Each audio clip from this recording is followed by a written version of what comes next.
Sa huling dalawang gabi ng PBB Lucky Season 7, itinakda na ang 7th, 6th, 5th Lucky Big Placer ni Kuya ngayong edisyong ito. Cora! Tanner!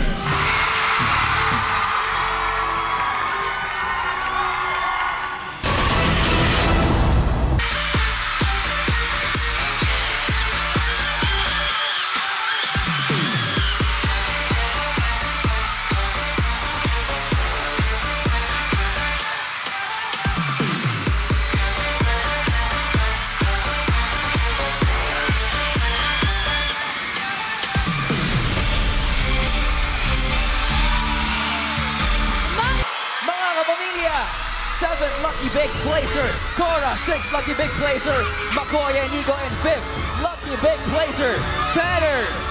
Together with our Pinoy Big Brother 7317 Big Winner, Housemates, maraming salamat. Agandang gabi, di kapamilya! Woo! Good evening mga kapamilya all over the world! Pero ngayon, kumustahin muna natin ang ating lucky housemates na lumabas lang kagabi. Yes, hello! Good evening, housemates. Ang gaganda at ang gagwapo naman. Please stay in the center. There we go. Yes. Okay, gusto natin munang kausapin syempre ang ating 7th Lucky Big Placer na si Cora. So beautiful, Cora!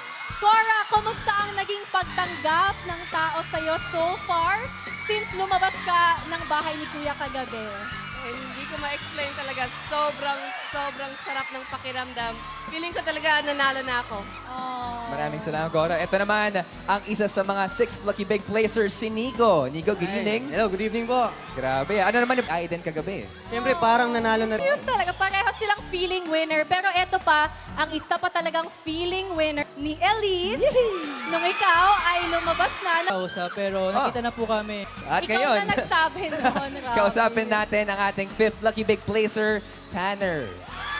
Tanner, your family. Your whole family was here yesterday. Your mom, your dad, and our twin brother, si Tyler. How does it feel that your family flew in all the way from the US just to be with you? Sobrang nakakagulat talaga. Pero pakiramdam ko, bongga. Bongga talaga. Wow! Ang galing magtagalog na ni Tanner, in fairness. Grabe siya, bongga. At ang feeling, bongga. Magsasaing ka na ba, Tanner? Hindi pa. Hindi Yun. pa.